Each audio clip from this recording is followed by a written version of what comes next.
Hello, college football fans, and welcome to episode 149 of College Football Throwdown. I'm your co-host, Alex Schmitz, and today I'm joined, as always, by my dad, Peter Schmitz.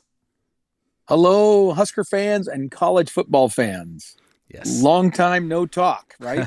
That's right. We last came to you guys in April after the Nebraska spring game, so there's been quite a few developments in the world of both Nebraska football and the wider college football landscape, so we'll begin into all of that today. Very exciting stuff. Yes, it has been a crazy off season for sure. Definitely. And for those who may be listening to us for the first time, we are a father-son duo here to talk about our favorite team, the Nebraska Cornhuskers, but also to talk about college football by college football fans for college football fans. So we'll begin into some topics about like the Big Ten's and SEC's new schedules for their expanded conferences, some NIL talk, sports debt, the Pac-12, all sorts of fun stuff. Yes, there's lots of not off the field type of issues that are going on, and in fact, I'm sure as we speak here in early June or mid-June, I guess it is, there is a lot that's still going to unfold between now and say the first football being kicked off in the fall. That's true. That's true. But before we get into all that, we're going to crack open our beverages as is tradition. Why don't you start us off, Dad?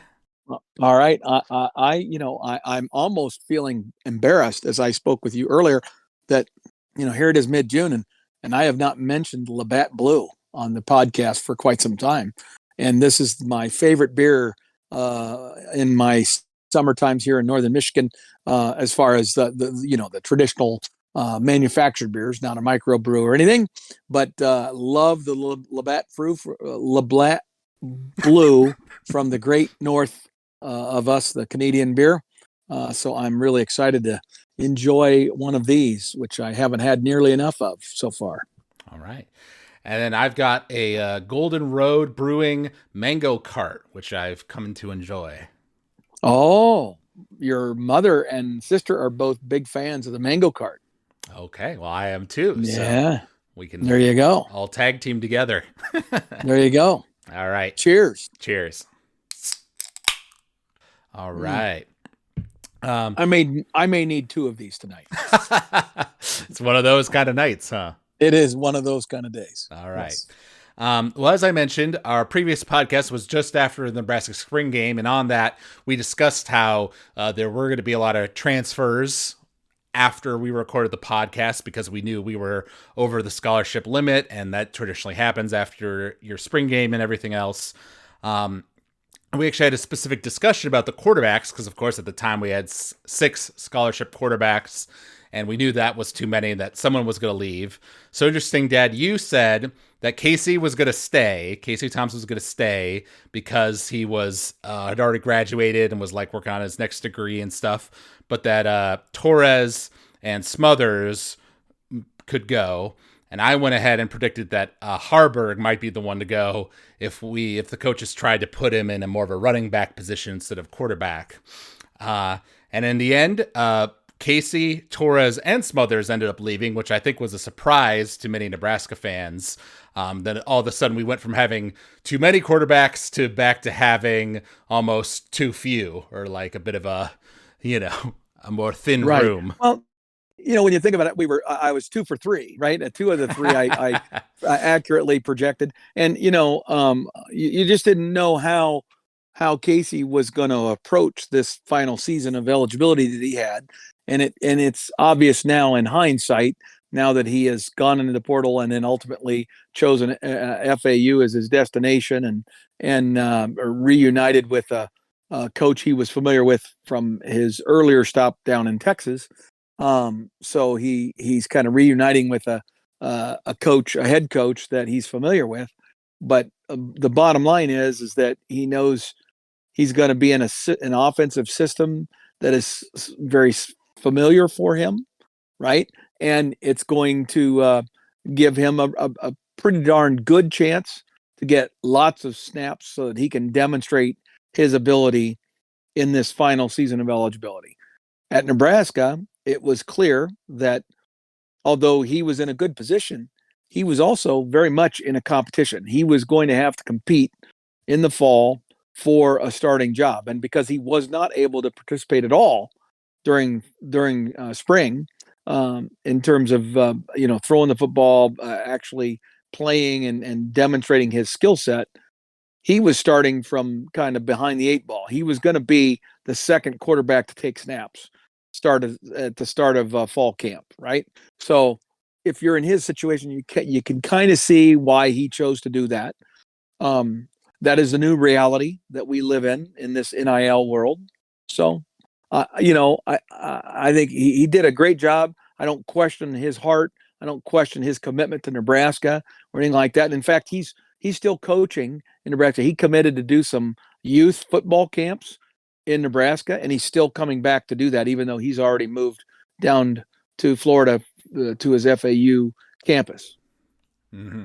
Okay, well that's definitely a good sign. And of course, both he and Logan were coming back from injuries, which is the whole reason why they weren't involved in spring practice. So we don't know, how have those injuries affected them? Was the recovery good, et cetera, et cetera? So those could all play into it as well. But the Casey announcement definitely did surprise me, because I was looking forward to, us having a real quarterback battle between him and Jeff Sims, kind of the new guy coming in, and that whichever of them won out, we would at least have a very good backup quarterback, right, that we could rely on if the other one, Right. was having a rough day.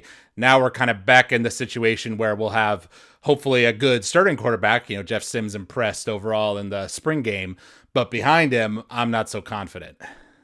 Right. Yeah. Like you say, I thought we were going to go into the season. I genuinely thought that it was going to be a heck of a battle for who would get the start. But the idea that you would have a seasoned, mature, experienced backup was a luxury that we were going to be able to enjoy this year. And now that's gone. Yeah. Well, it's like you say, is a more rare thing in this, new world of college football, unless you're, I guess, Alabama, right? One of like the big schools. Right. The schools that are at the top right now that are able to just recruit on top of recruit on top of recruit, they can do that. But most teams, and even them, even the Alabamas of the world, the Georgias of the world, they're seeing departures too. Because even their quarterbacks, if you're a good quarterback, you that's a very unique position.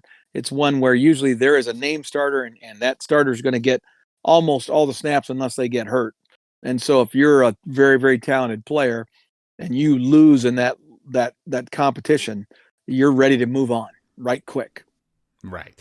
And I get it if you lose the competition, but in this case, Casey didn't even try to fight it, really, right? Right. Well, again, he was up against the clock, right? This is absolutely positively his last year, his last chance to demonstrate and put film on, together for professional teams to view, to see what he can do.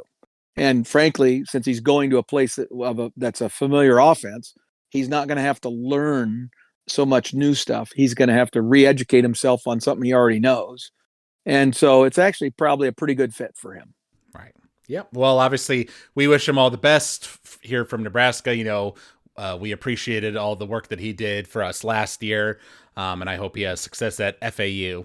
I agree. In terms of other transfers, some of the more prominent ones were A.J. Allen, Lonte Brown, Braxton Clark, Noah Pola Gates, and Stephen Wynn Jr.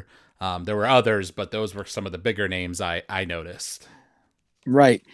Out of that list you just mentioned, that the only two that really strike me as ones that I would have hoped didn't happen. And we did predict, Alex, in our last podcast that we knew that we were about 10 over on our scholarship limit based on what we knew about who had scholarships and who didn't. And of course, there's always a little bit of gray area there, but it was 8 to 10 for sure that we had to get rid of to get bound to the 85. And you knew that at least a few of those, 2 or 3 of them, were going to be people you didn't want to leave, but were going to choose to leave. And then the rest of them were going to be people that probably were on that list that we thought was likely. And that's kind of how it played out, and I would say that Stephen Wynn and then Anthony Allen were two people who really were poised to play significant minutes, but unlikely to be starters based on where they found themselves in the depth chart following spring practice. And with Stephen Wynn, again, you're talking about a guy who's in his last year of eligibility, so you understand that a little bit in terms of his movement. Now the younger guy, Allen, the running back, he was one of those kids that had flashed, but then was coming off an injury again. So he hardly played in the spring. So I'm a little disappointed / surprised that he chose to move on, other than the fact that he didn't mesh as well with the coaching staff as maybe he did with the previous staff. They were the ones who had recruited him, et cetera, et cetera. So I think he just recognized that he did not feel the fit that he had before. And so he was destined to leave, even though he's a very talented player and probably will go on to have a pretty good career. Right. And this was not something released to the public by the coaches, but by some media who was at a practice or something. But you'll recall there was a video of AJ Allen going through drills with the coach, talking him through it. And the coach was basically telling him to go harder, go faster. And he just wasn't doing it and basically ignored the coach. And it was not a good look. So it seems like his commitment, like you say, his buy-in definitely wasn't all there. Right. I think that video kind of indicated that there was a disconnect, and that so it was not a surprise that he left if you knew that was where his head was at.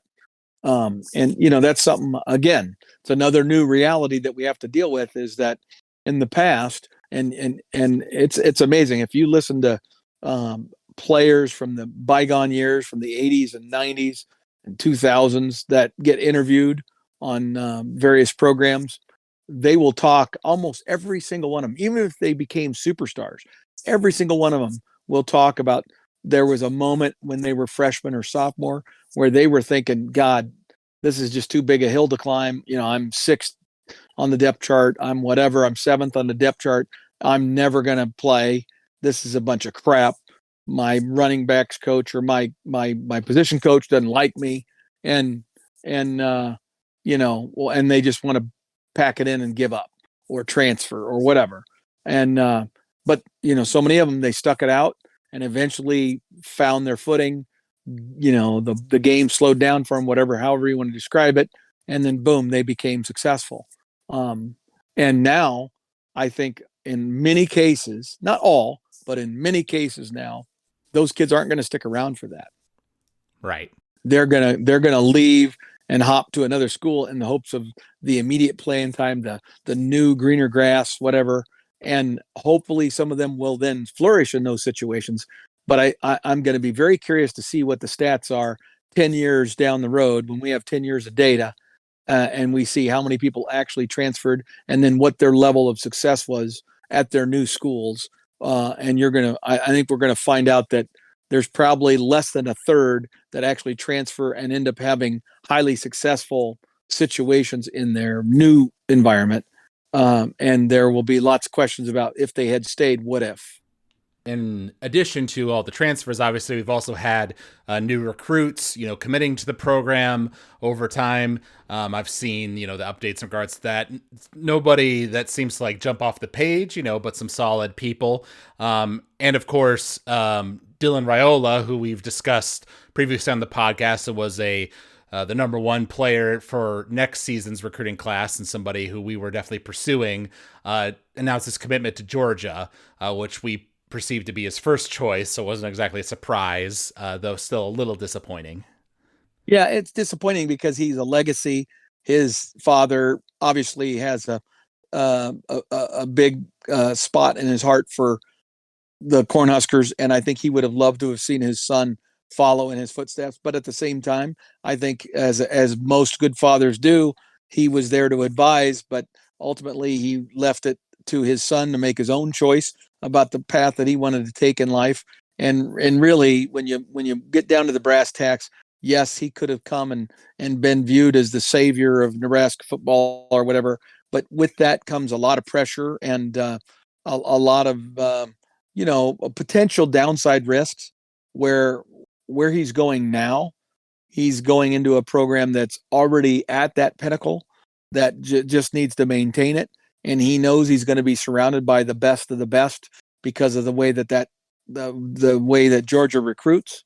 So he was absolutely right in his, discernment and ultimately making the decision that, okay, if I go to Georgia, these opportunities are going to be presented to me. And if it doesn't happen, 1 or 2 years down the road with the new transfer portal era, he could very well make a decision 2 years from now to transfer and go somewhere else, whether that ends up ultimately being like to USC, which was also one of his finalists, or to him ultimately coming back to Nebraska at that point, which Right. is a possibility.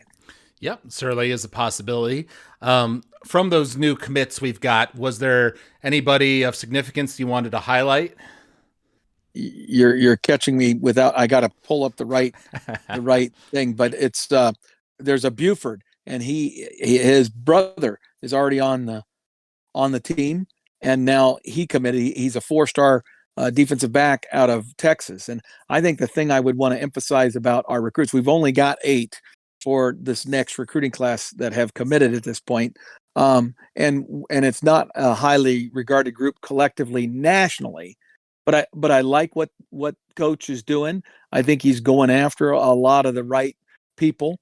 He was able to swing a guy that was committed to another Heartland school, Missouri, at quarterback once it was clear that Dylan was off the board and out of the picture.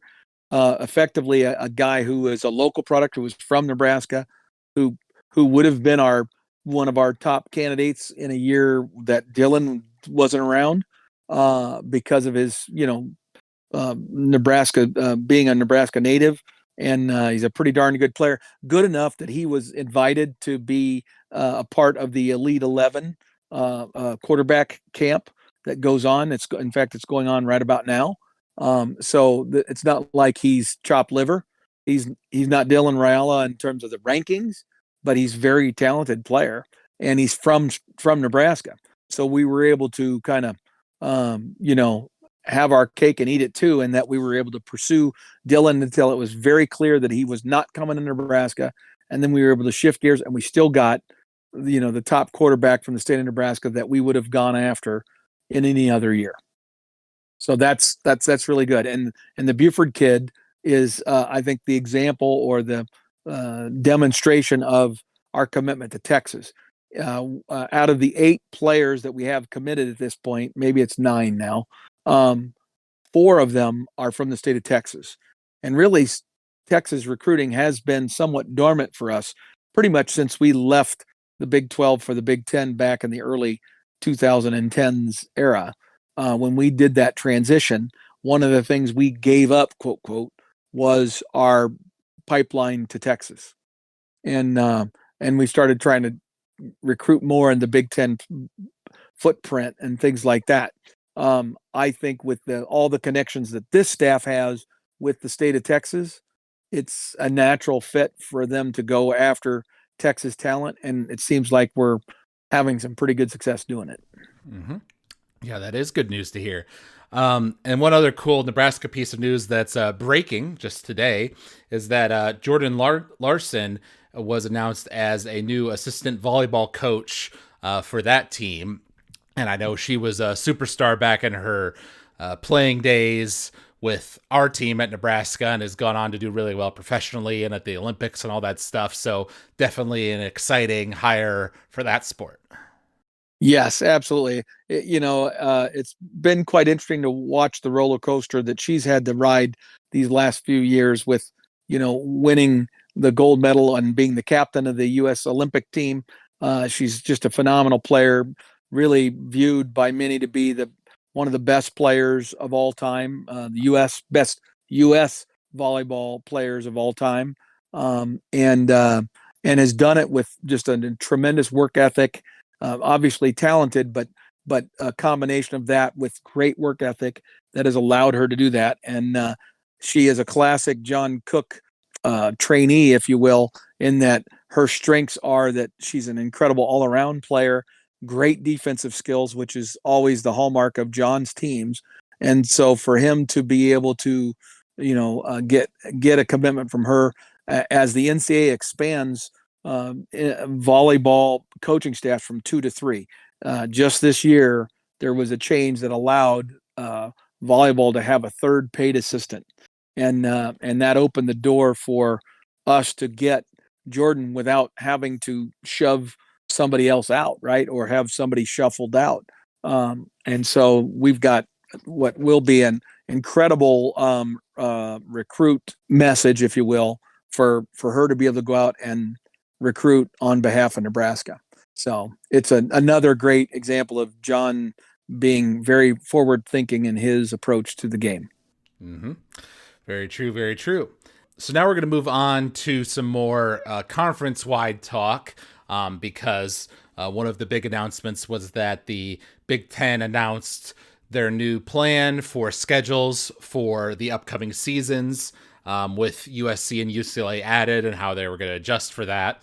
And they have such a great name for it, the Flex Protect Plus scheduling model. Very corporate, if you ask me. Absolutely. I hate that name. Well, I know you do. But the gist of it is that we're getting rid of divisions. It's switching to a system where you basically have kind of like 3 teams that you're grouped with for at least a 2-year period to play a away game and a home game, with some of those being permanent opponents, right? Like Ohio State and Michigan, us and Iowa, preserve certain rivalries. And the idea is that everybody will play everyone else twice within a 4-year period. So you're going to be switching amongst the various schools, and your only permanent opponents will be those ones that are like designated as your rivals. Otherwise, it's going to be switching all up as time goes on. So it's definitely an interesting idea. What was your first reaction when you saw it? I like the aspect of, I'm accepting of the aspect that there are not divisions. I'm not sure that that's necessarily a great idea or not in a big league like this. I think there's still a pretty strong argument that if you do it right and you balance that strength a little better than they did with East-West when they did it just purely on geography, you can develop, a situation where there was some legitimate equality in the competition in each of the 2 divisions, right? And that gives you the ability to have more of a round robin structure and a true championship type competition. So, with that being said, I wish that might have been able to happen, but it was clear divisions were done quite a while ago. Right. And this whole Flex Plus thing, I think, is a hodgepodge, and it'll be interesting to see how that plays out over the next few years. As an example, there are teams like Nebraska, who has only one designated rival, one designated partner, if you will, and that's Iowa, where Iowa, on the other hand, has 3 that are designated rivals, which means that they're going to play each other supposedly every year.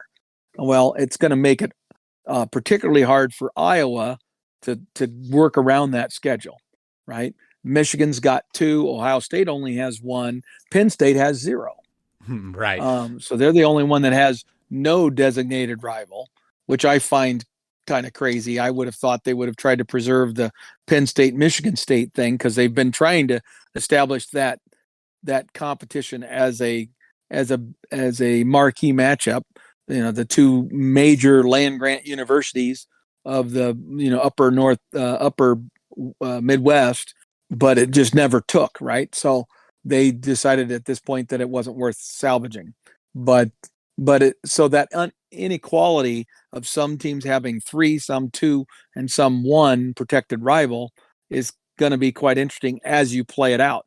Because if you look at an Iowa, okay, if you look at the overall list of schools in the Big Ten with USC and UCLA being added here, I mean, to have the opportunity to play Minnesota, Wisconsin, and Nebraska every year for Iowa actually benefits them in the long run, because it's likely means they're going to play Ohio State, Michigan, USC, and UCLA less. Right. than maybe some other schools might. That's true. Yeah. It is interesting, obviously certain rivalries you could predict, right? Like Ohio State and Michigan, Michigan and Michigan State, things like that. Right. Indiana, Purdue. Yeah. Right. But yeah, then there are some others that maybe are a little more manufactured, like Wisconsin, they have both Iowa and Minnesota established as their rivalries. Right. So yeah, that unevenness, well, it'll be interesting to see how that all plays out. But I like the fact that they have tried to set up an established plan where if we don't have any other changes to our roster of Big Ten universities, that we would in fact over a 4-year period play every single one of our conference mates at least once within the 4-year period, and all of them are going to be both home and away. Yeah, no, I like that too. And, I think the Big Ten, since it's kind of an experimental thing, right? This is different from the standard divisions. I think they'll be open to adjusting it in, say, 4 years if there turn out to be problems with it, right?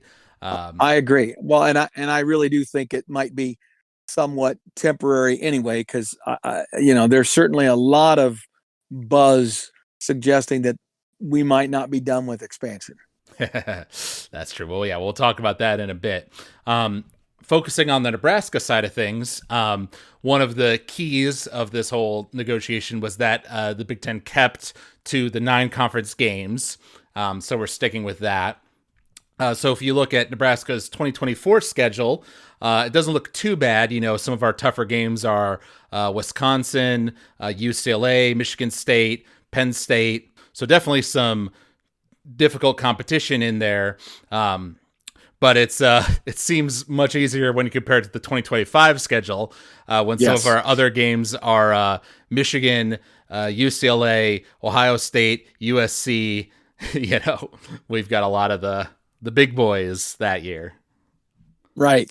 There's no other school, none, out of the 16 teams in the Big Ten that's going to have to play those 4 schools all in the same year, except Nebraska in 2025. We're the only school in these 2 years that draws the short straw, so to speak, where we have to play USC, Michigan, and Ohio State, as well as UCLA, all in the same year. No one else does that. So another example of them looking at it from the standpoint of TV revenues and maximizing TV revenues, and basically taking advantage of the fact that they know Nebraska continues, even though we have not done well on the field with wins and losses, we continue to be a fan base that supports our team, both in terms of physical attendance as well as eyeballs on the TV sets. And so it's logical when you're making those kinds of scheduling decisions that you do that. Yeah. And as a result of this whole, swapping through the teams every 4 years, it means that probably, if the schedule remains, our 2026, say, might be easier, right? Because we'll have some of those teams off the schedule guaranteed. And from my perspective, just selfishly, I am definitely excited to see us playing in Los Angeles, like against UCLA and against USC, in the upcoming years, since I'm out here currently. So we'll definitely have to arrange something for that.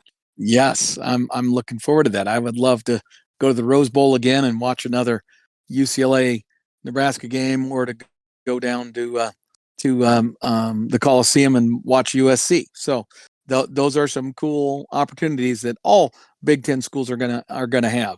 So overall, I get what they were trying to accomplish. I understand the compromises that they were up against. I'm shocked, actually, that they didn't make more of the permanent the rivalry games. Like, they're giving up some trophy games, right? Like Michigan, Minnesota, right, is a trophy game.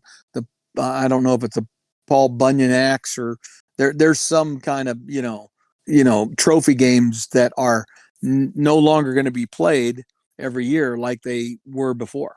Right. And so some of those kind of old rivalries are going to become on again, off again type things. And I'm okay with Nebraska only getting Iowa, right? I mean, it would have been nice to have got. I thought we were going to end up with 3. I really thought they were going to come up with a structure that where each team had 3, committed rivals or whatever. And I thought we would end up with like Iowa, Wisconsin, and UCLA or something like that. But we ended up with just Iowa. Right. Yeah. And our pairing for the next 2 years is Iowa, Minnesota, and UCLA. So Minnesota and UCLA are the additions. Iowa's the permanent one. I do find it kind of funny, like we mentioned, that apparently Iowa is so historically steeped in tradition that they have 3 rivalry games, while Penn State apparently has nothing that rises to that level. It's funny to me. Well, and I'm sure part of that is how hard certain schools fought for those rivalries, and I think there was a little bit of gamesmanship going on there. There's no doubt in my mind that because Iowa was able to secure their arrangement with 3, that's going to help them in terms of their win-loss record within the Big Ten. Now, is it going to help them win Big Ten championships? No, not necessarily, but it's going to help them stay away from maybe having devastatingly bad seasons. Well, but you're forgetting that Nebraska is going to rise with Matt Rule and become a power again, and they'll regret the fact that they have to play us every year. That's my hope. Absolutely. Yeah. We are in a 1-game winning streak against them, and let's hope we can get it to 7 or 8 like they had against us. So yeah. One interesting thing is I saw a short comment from Trev Alberts, Nebraska's athletic director, where he was asked about the schedules and stuff, and he mentioned the possibility of lightening our non-conference load. In other words, making the non-conference a bit easier because we're sticking with the 9 conference games, and we have USC and UCLA added into this schedule, which USC in particular, right, is a definite powerhouse team that you have to consider every year you're playing them. Well, and UCLA, now that they're going to be part of the Big Ten, I think both of those schools are going to get another boost from a recruiting standpoint. So their talent level's not going down anytime soon. Well, not to mention UCLA has Chip Kelly there, right? So right, exactly. We know he's a good coach. So, he didn't commit to anything, but he mentioned as a possibility. And given what the SEC has done, right, putting a lot of patty cake teams in their non-conference, but still being regarded as typically the strongest conference, I think he's probably looking into that playbook a little bit. Yeah, but that's apples and oranges, and I don't know if we want to get into that right now. But that is going to be my rant here on the podcast today. Is now the time we want to do that, or do you want to talk further about this particular subject of the Big Ten schedules? We can do that. The SEC is actually going to announce their 2024 schedule tomorrow from when we're recording this, so that's not public yet. But they have decided that they're going to stick with the 8 conference games schedule that they have been doing so far. It was not a unanimous decision. Apparently 5 different teams amongst the 16 voted to go to 9, and I should say 14 because I believe both Texas and Oklahoma couldn't vote in that particular discussion since they were new. So it's not like it was unanimous, but the majority rule said that they're sticking with 8 conference games, which if I was in the SEC, if I was an SEC fan, I think that's smart for them competitively because it's clearly worked, so far. So why stop what's been working, right? I totally agree. And I where my rant or my anger comes from is I don't understand why the Big Ten didn't follow suit, or at least before they made a commitment to 9, that they didn't push harder for the SEC to step up and match, because this is a huge deal. It's been a huge deal for the last decade, and if you want to know why the SEC has clearly edged ahead of the Big Ten in terms of not only talent acquisition through recruiting, but also in terms of its prestige nationally, there are a number of reasons for that. The television contracts that we have and that they have, even though the Big Ten's pays more money to its individual institutions.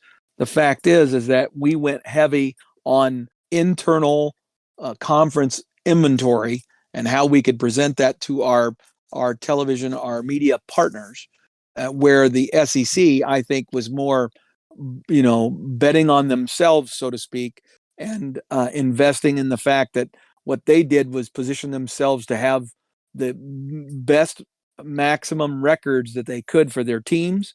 And in so doing, that would bump up their positioning within the bowl alliance structure, and which bowls were the most prominent and things like that. And now that in the genesis of the 12-team playoff for college football, I think it's going to continue to lead to the SEC having at least one more team regularly, and maybe even more than one more team than even the Big Ten has in that top 12. And with the amount of money that each of those games is going to be able to produce and be shared within the participants of those events, it is going to end up easily paying for the difference in terms of their in-conference inventory. So going with 8 games was the wiser choice. Why the Big Ten didn't do that, especially given the last 10 years where they had 10 years of evidence that clearly pointed to the value that the SEC has been able to gain by having 4 non-conference games, most of which are guaranteed wins for the majority of those schools, so that they had better records.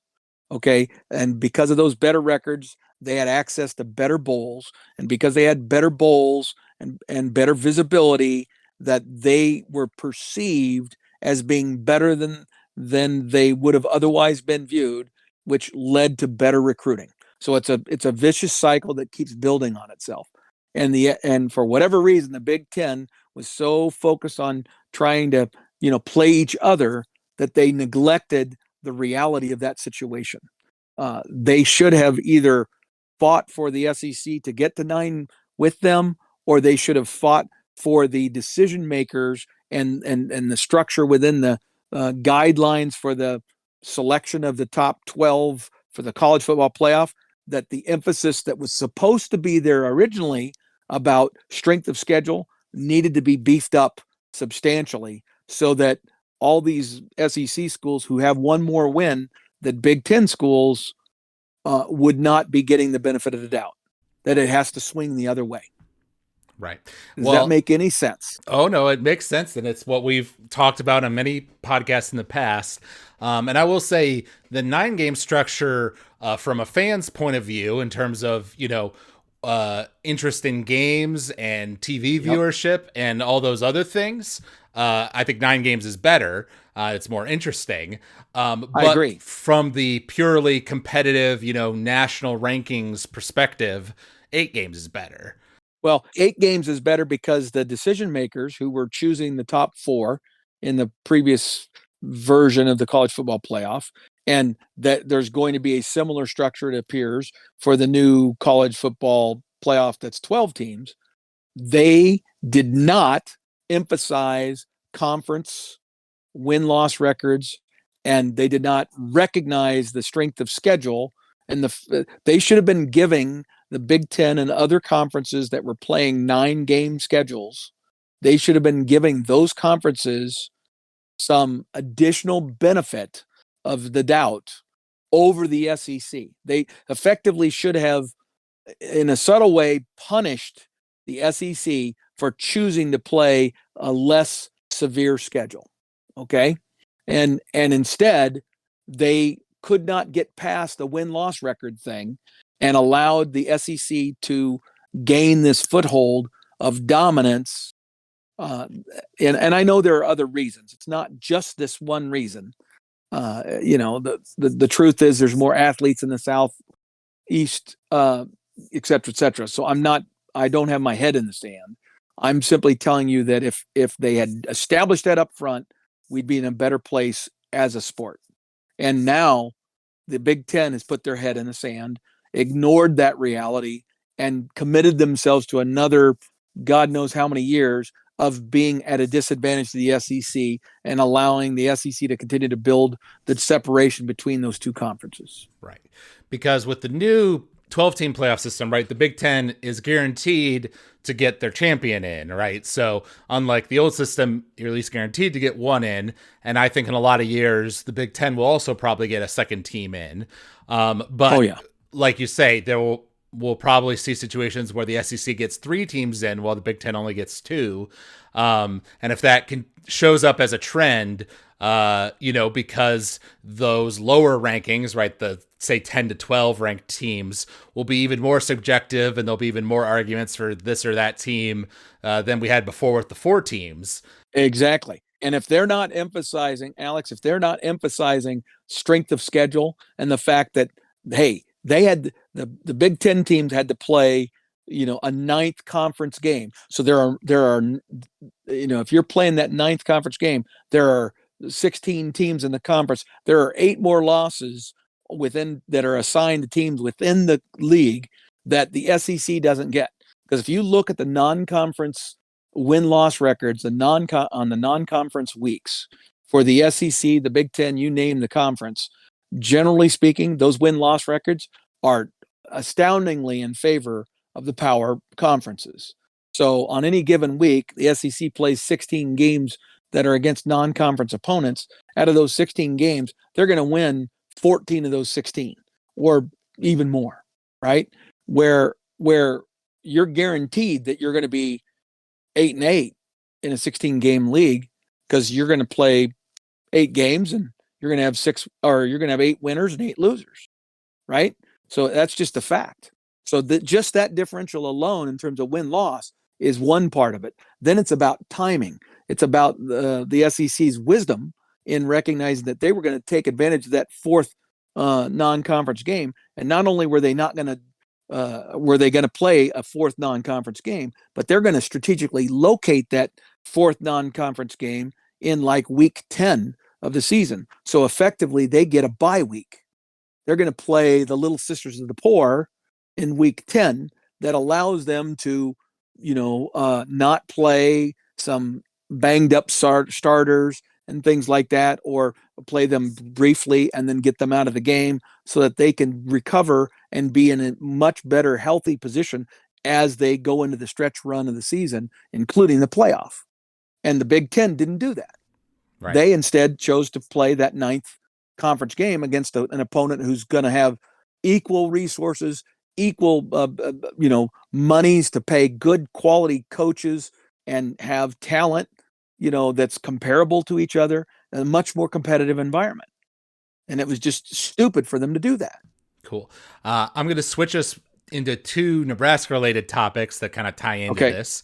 Because this whole discussion about competitive advantage, right, it kind of ties into the change within the Big Ten of not having divisions anymore, because obviously Nebraska being in the East Division, we didn't have to play as tough of competition.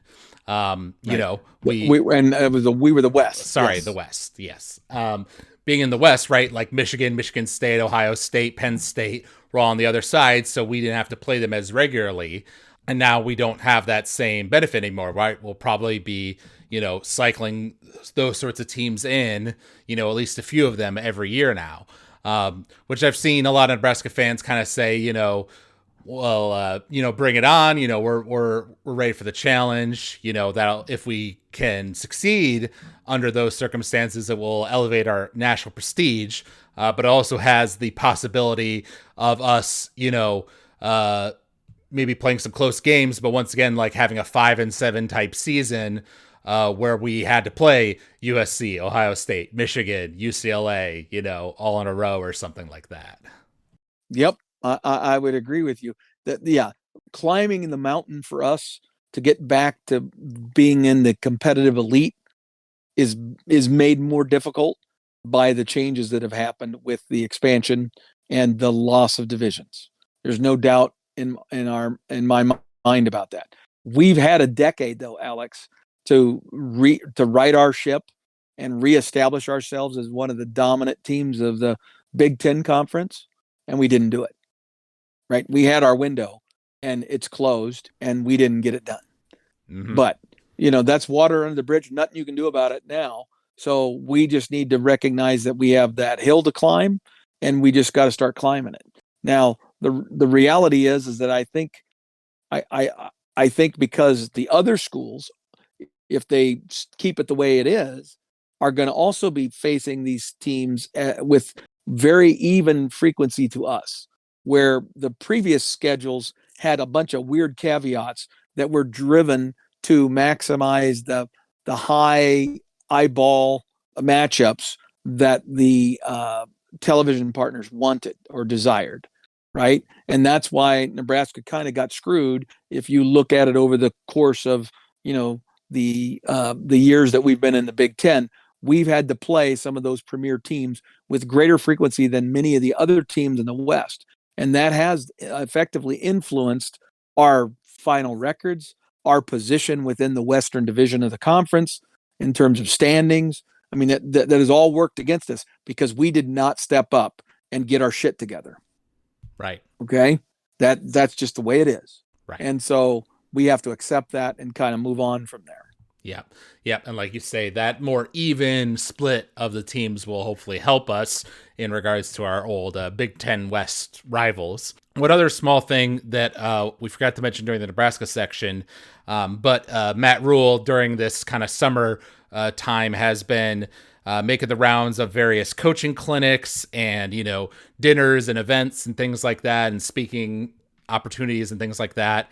And, still coming off with that charisma that he's shown so far in his tenure as a coach. And so we're getting good vibes there. Is that how you would summarize that? That's a great summary, Alex. And, even the assistant coaches, he's really working them hard, right? The month of June, which used to be a little bit of a slower month for the coaches, has now become an absolute sprint. Okay. And now July becomes the month because it becomes a quiet period where there's some limits on recruiting and things like that. And they get most of their coaching, their clinics and their camps and stuff all happen in June. So, but June is just crazy busy. So all those guys are having to work their tails off this entire month to try to get out there and evaluate talent and be present and be visible and, make connections throughout the country with the remote camps as well as the local camps. And Matt has done, I think, just a tremendous job. But all those guys are going to be absolutely exhausted and spent by the end of June. Yeah, no, I mean, that's been what he said, right? He was looking for coaches that were willing to work hard, and he's sticking to that so far. Yes, he has. So, and he continues to say the right things. He continues to work really hard to be visible in the community. He's doing all the things you would hope your head coach would do in terms of a positive recognition for the university and for the program. Yeah. All right. Now switching back to some Big Ten talk. One other big piece of news that's happened since we last did a podcast is that we have a new commissioner. Tony Petitti was announced as the new commissioner. He was previously the COO of Major League Baseball, and he also has a past as an executive at CBS and ABC in their sports divisions. I don't have a particular read on the guy, but he certainly has a good resume, it would seem. And I know he's had to dive right into some contract negotiations, trying to finalize this big media deal that Kevin Warren started but did not complete before he left his office. So he's had to kind of dive right into it, it seems like. Yeah, he really has. He's had to kind of finalize and put the final bows, cross the T's, dot the I's on this contract that was announced generically, but still had some details to be worked out. And it became apparent that there were some conversations that needed to be had on both sides, both in terms of conversations with our media partners, as well as the membership of the Big Ten itself, to understand what we had agreed to and what is acceptable and what isn't in terms of the control or the amount of control that our media partners have over the days and times that people can play. Historically, one big issue has been as we approached late October and into November, there were a number of Big Ten schools who have not historically embraced nighttime games, because that's a period of time when often it starts to get darn right cold, and so you don't want to do that to your fan base to make them come to games where they're going to freeze their tushes off, right? But frankly, primetime games are some of the most high value games from a media standpoint. Right. So there were some compromises that had never been done before that were agreed to in this contract, and yet the member institutions weren't fully informed and on board with it. So there's been a lot of fighting going on to say, hey, we don't want this and we refuse or whatever. But then that means the television partners have the right to say, well, then we're not going to give you as much money. So Exactly. so there's some wrangling going on there, and I don't know that we'll ever know the ultimate negative impact that has, because our previous commissioner Warren did not finish that off before he left. Right. Yep, I read all that as well. So hopefully Tony can get that all sorted out for us without sacrificing too much in the process. Well, and you mentioned, I mean, he has his resume suggests that he's very well connected within the media side of things. He's not a past athletic director administrator type person, so he doesn't have a lot of history that way. But he certainly does from a media standpoint. And frankly, within your commissioner, if he's savvy enough to understand the media side of things and have the relationships to have proper conversations, that's an awful big feather to have in your cap in the commissioner role, because he can lean on the individual athletic directors to give him the insight he needs on the student athlete. Well, speaking of that, I believe it's Larry Scott, right? The commissioner in the Pac-12. Yeah, I don't think he was as good at that side of things, and they've been paying the price for a while now. that's correct. That's correct. Yep. And speaking of the Pac-12, obviously they've been in the news a lot. We've talked about the whole conference situation there on past episodes, kind of waiting to see, is the Big Ten going to scoop some teams up from the Pac-12? Is it really going to break apart? And the most recent update is that the different teams have agreed on a performance-based distribution. So not to have all the money necessarily be divided up equally between all the teams, but to have it go to who's bringing in, the eyeballs and who's performing well in terms of record and all that sort of stuff. And they're aiming to finalize this contract in June. But the big caveat is that if the teams are not happy with the number the Pac-12 comes back with, basically saying this is what we're able to get the media partners to agree to, they're within their rights to basically refuse. And if that happens, that's where the dominoes could really start falling. So that's what everyone's kind of waiting for now, it seems like. Yeah, I think that's true. I think a lot of these institutions are saying, we're keeping our options open, and we're not completely in the boat, so to speak, with the Pac-12, because and here's the thing. Ultimately, I don't know how long term the uneven distribution of revenue based on, like you say, performance criteria will ever lead to a stable environment for a conference. Because how is a lesser performing school ever supposed to climb an already difficult mountain if they're now added to that burden of whatever deficiencies they have and unique challenges that they have as an institution? They now have to also overcome a significant financial differential between them and the conference elite, so to speak. It just seems like that will lead to a spiral and a separation between the haves and have-nots within that conference that will lead to that conference imploding anyway. Right. Which is, it didn't fully implode, but you saw that play out with the Big 12, right? Because Texas wanted to bring in more money themselves because they had the eyeballs and they were bringing in a lot of money themselves. And teams like Nebraska and Colorado weren't on board with that plan. Right. Exactly. And because Texas was always trying to carve out, this premier spot for themselves, and then they would bring along their buddy Oklahoma, and so they got Oklahoma to agree to it as well. And then the rest of the institutions were beholden to those two premier institutions. And what did they end up doing anyway? Leaving the conference. Mm-hmm. Right. So they left anyway. So all these sacrifices that the Kansas States, the Oklahoma States of the world have made over the years in terms of, voting histories within the Big 12. And what did that, all to accommodate the Texas and Oklahomas of the conference. And that still wasn't enough. And ultimately, those two left anyway. And I think that's what would happen to the Pac-12. What's kind of funny is of some of the teams that have left the Big 12, even though we've sucked in terms of performance on the football field, I think Nebraska is feeling pretty good in the fact that we made it in the Big 10, and the Big 10 is doing so well financially. Whereas Colorado, there's a lot of speculation that they've been in talks with the Big 12 about going back to that conference if the Pac-12 does fall apart. And then you have someone like Texas A&M who left to go to the SEC and like to get away from Texas, and then Texas followed them into the conference a few years later anyways. So from that perspective, I think we've done pretty well.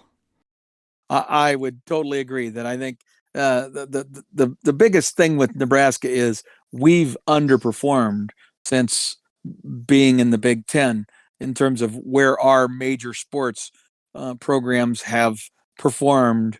We have not risen to the challenge. We have not done the things that we needed to do. And again, part of that is leadership, right? We have not had the athletic directors and the head coaches in football, basketball, and baseball that would lead you to success. And as a result, we've wallowed in mediocrity that whole time.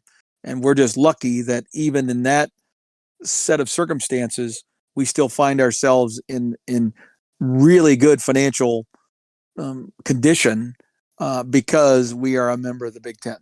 Yeah. And not to mention just the Big 10, but in terms, although we can question some of our past leadership in terms of their decisions in terms of hirings, right, of coaches and certain things like that. They have been pretty good at pinching pennies where it's needed and keeping the athletic department from going into debt. You shared with me an interesting article going over some of the top public FBS universities in terms of their debt, and you have some teams like Michigan pretty high up there, Ohio State, Alabama, University of California very high, whereas Nebraska is the only public FBS school with no subsidy from the school and no debt from their athletic department. Exactly. It's really remarkable that, especially given the fact that Nebraska has had to basically process through a number of head football coaches, and anytime you make a transition from a new staff, old staff to a new staff on a college football staff, I mean, you're paying a lot of people to walk away and not work for you anymore, right?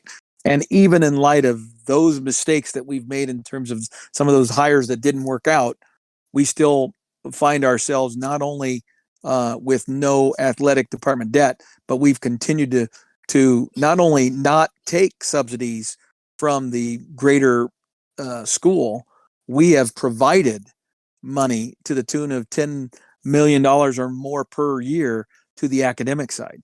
So we're actually giving money to it. And we're the only school that can claim that. Right. To that level. Yeah. Yeah, that's pretty amazing given the fact that we have sucked on the field. And that's a huge statement to, number one, the brand that Nebraska had built prior to this run of mediocrity, and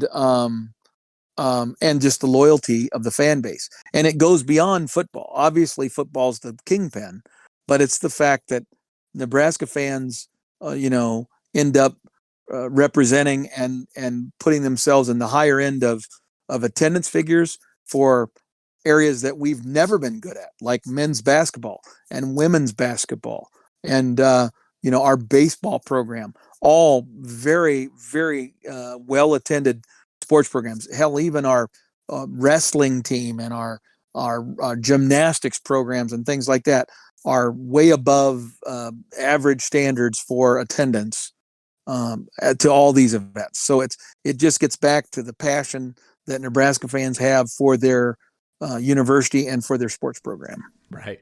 And I suppose someone's snarky comment might be, well, that's because there's nothing else to do in Nebraska.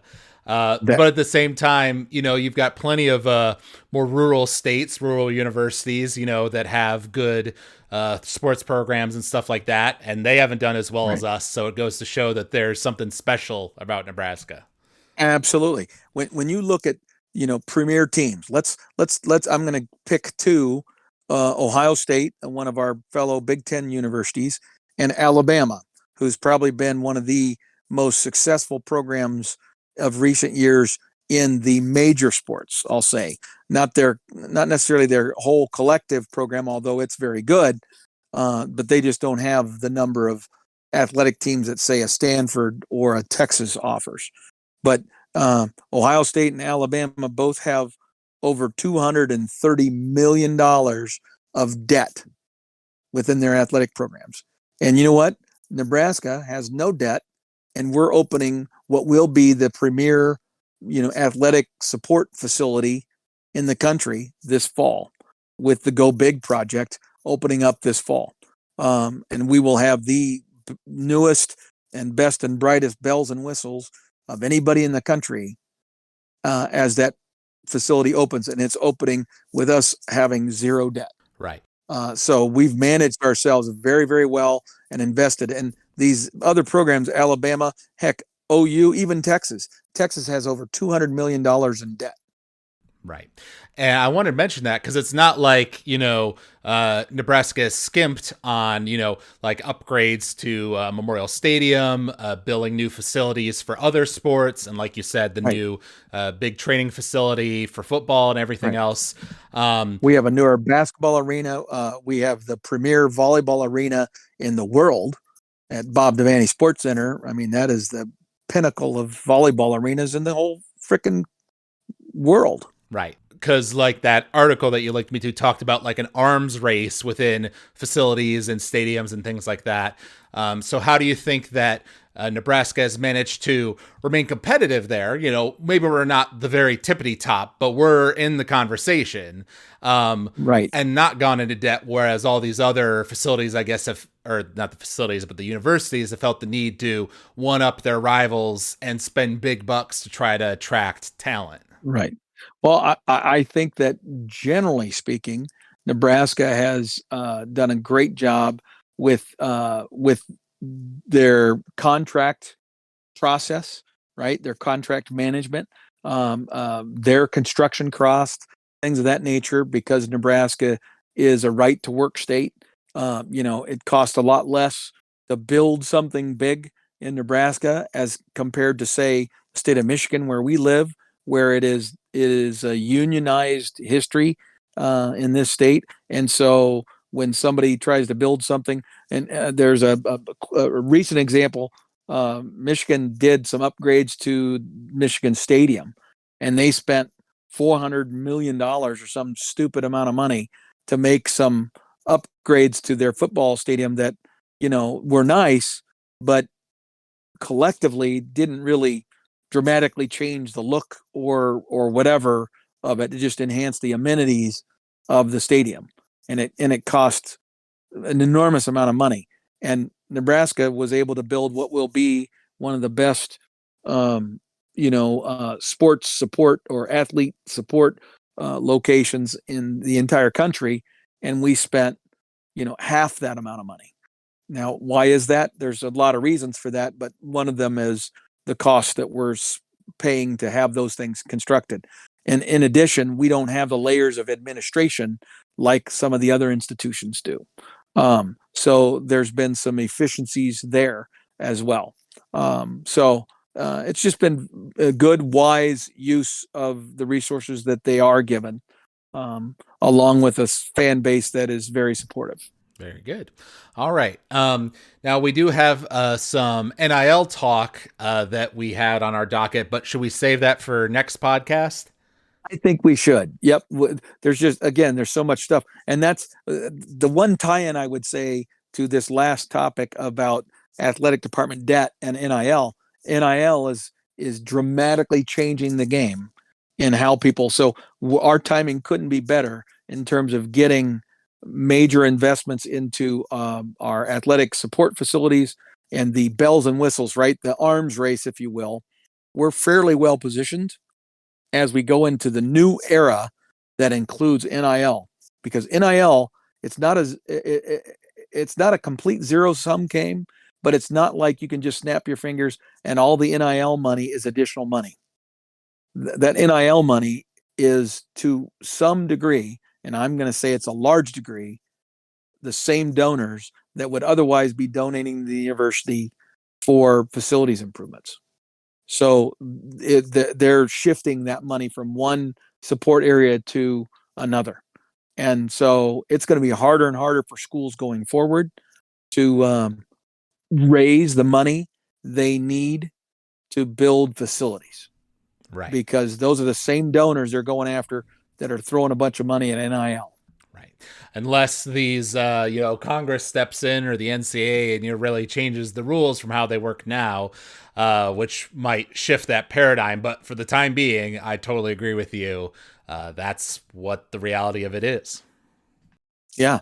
And so what are these schools going to do who find them? I mean, it just blows me away that Ohio State, Alabama, any SEC or Big Ten school that's on that list that's, $150 million or more in debt. I mean, the University of Illinois has $300 million in debt. You've been getting paid Big Ten, media rights money for a decade. How in the heck are you $300 million in debt? Right. I mean, that's just amazing to me. It's just there's mismanagement. Yes, it's definitely. Just crazy. Administration, like you said, bureaucracy. I'm sure that's a good chunk of it right there. Yeah. Michigan's $263 million. Right. Very true. I mean, that's crazy. Yeah. Yeah. Definitely something we can talk to Brian about maybe on a future podcast. There you go. Yeah. That's right. All right. So thank you all out there for listening to this episode. Our next podcast will be a big one, 150. So we'll be coming to you guys with something cool for that one. Obviously, we'll keep our eye on the Pac-12 situation, right? If that implodes on itself, we'll definitely do a podcast to talk about that breaking news and see how things develop with NIL and us getting into fall practice here in a few months. So there's a lot to look forward to. There is. And what we'll certainly have on a future podcast, another kind of sidebar into the Nebraska volleyball program as it embarks on a pursuit of a potential world record for attendance at a volleyball match in the football stadium this fall. Yes, which you will be attending. Which I will be attending. And maybe your sister, because she's now very excited to go. Oh, good.